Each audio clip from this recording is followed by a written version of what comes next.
Bonsoir à tous, soyez les bienvenus pour suivre avec nous ce journal de 22 heures à la une de l'actualité.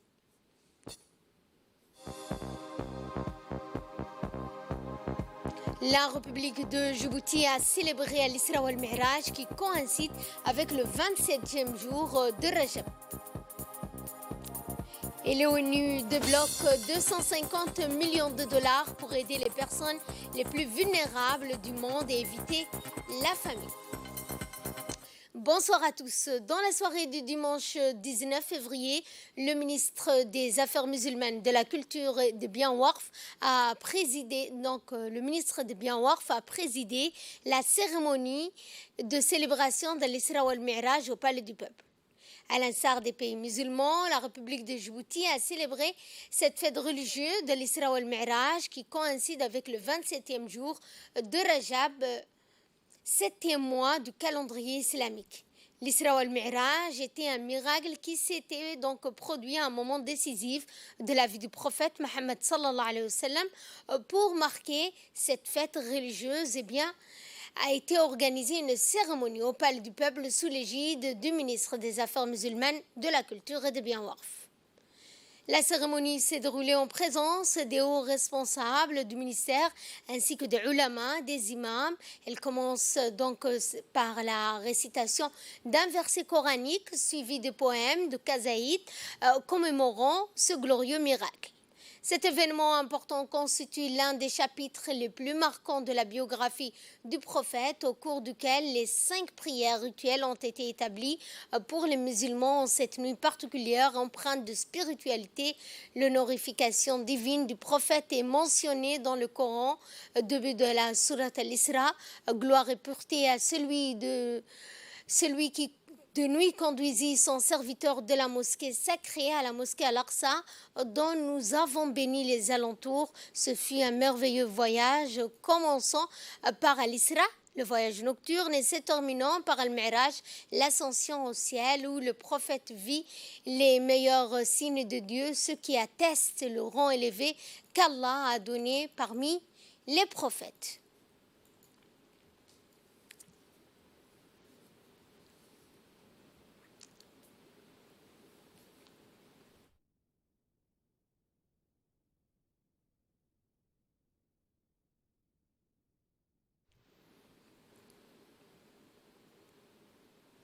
Dans son discours prononcé pour la circonstance, le ministre Moumin Hassan Barre a saisi l'occasion pour adresser ses meilleurs vœux au président de la République Ismaël Omar Guelleh et au peuple djiboutien.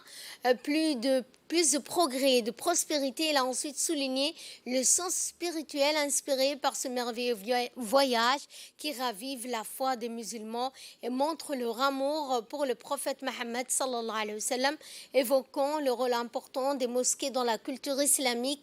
Le ministre a exhorté tous les prédicateurs à adopter un discours de modération, de tolérance qui prend l'unité et non la division, tout en répandant la quiétude et la sérénité. À cet égard, le ministre a rappelé aux ulama et imams de renforcer la solidarité et ainsi que la cohésion sociale et de promouvoir les vertus de partage et de fraternité. Dans l'actualité également, la Poste de Djibouti a procédé au lancement d'un nouveau service de transfert d'argent en partenariat avec l'ENS Bank et Hello Cash pour renforcer l'inclusion financière et l'intégration régionale. Cette cérémonie de lancement a vu la présence du directeur général des postes de Djibouti, l'ambassadeur adjoint de l'Éthiopie à Djibouti, le directeur général de l'Office national du tourisme et la communauté éthiopienne résidant à Djibouti.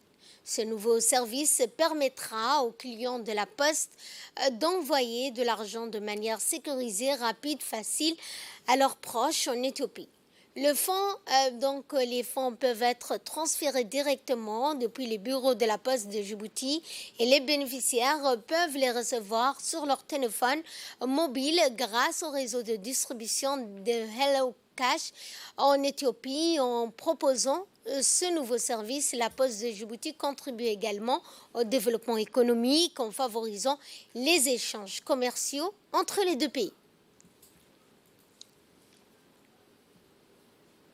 Et pour plus ample explication sur cette journée, je vous propose de suivre l'intervention du directeur général des postes de Djibouti.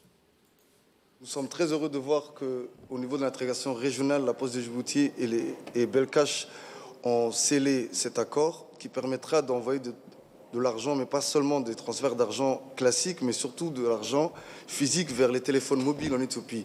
C'est là que le côté intéressant de ce partenariat, c'est que vous envoyez de l'argent, quel que soit votre point dans Djibouti, mais la personne en Éthiopie reçoit cet argent sur son téléphone mobile.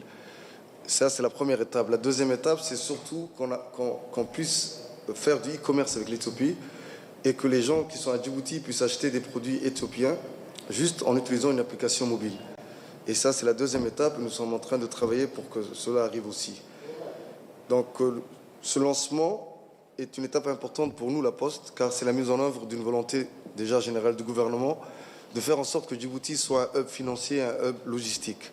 Donc, nous y prenons notre part. Et donc, nous allons offrir à nos clients cette solution qui est fiable, qui est sécurisée et qui est surtout pratique et rapide pour envoyer de l'argent à leurs proches en Éthiopie.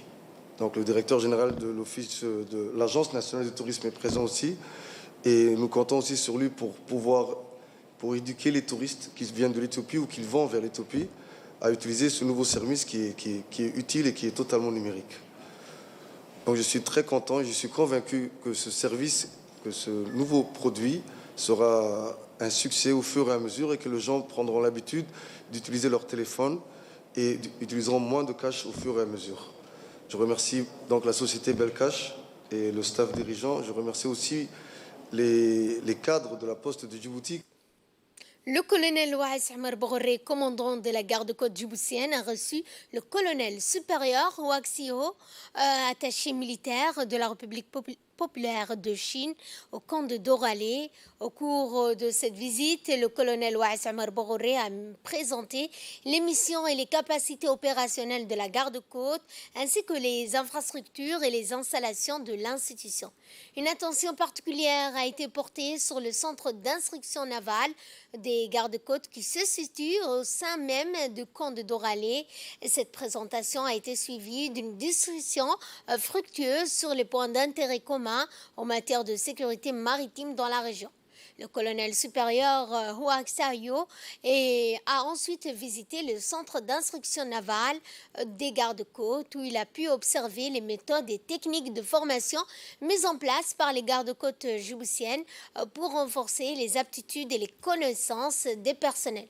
Le colonel Waïs Amar Boghoré et le colonel supérieur ont également souligné l'importance de la collaboration entre les institutions qui permet de renforcer la sécurité maritime dans la région. Dans le cadre des préparatifs des élections législatives du 24 février prochain, la préfecture d'Obok a organisé un atelier de formation dans l'après-midi du dimanche 19 de ce mois pour tous les présidents des bureaux de vote de la région d'Obok.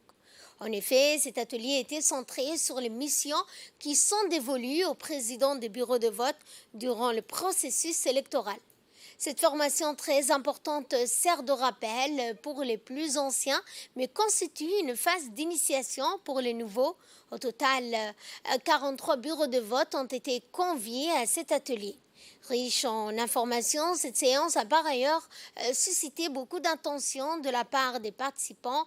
Le préfet principal animateur de l'atelier a expliqué en détail les règles des élections. Je propose de suivre son intervention.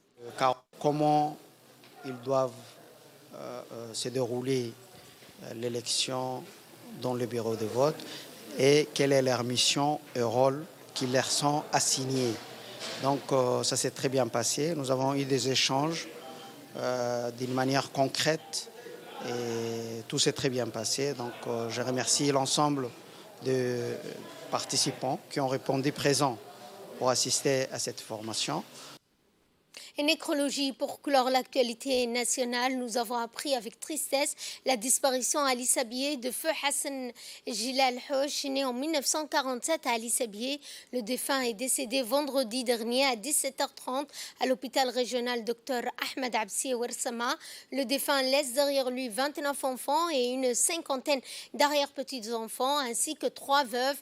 Le défunt était un citoyen et un doyen des Uqal et vieux sages à Sajouk, un grand patriote, une grande figure emblématique et un modèle incontesté en faveur de la paix et de l'unité. Suite au décès de feu Hassan Jilal Hosh, le ministre du Budget Ismaël Ibrahim Roblé, le préfet de la région d'Ali Sabieh, Moussa Adan Migane, le président du conseil régional d'Ali Sabieh, Charmaki Hassan, ainsi que les Uqal de la ville à Sajouk adressent leurs condoléances les plus attristées aux membres de sa famille, aux proches et amis du défunt.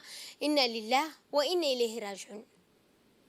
De là, nous passons à l'actualité internationale. Je vous le disais dans le titre, l'ONU débloque 250 millions de dollars pour aider les personnes les plus vulnérables du monde et éviter la famine.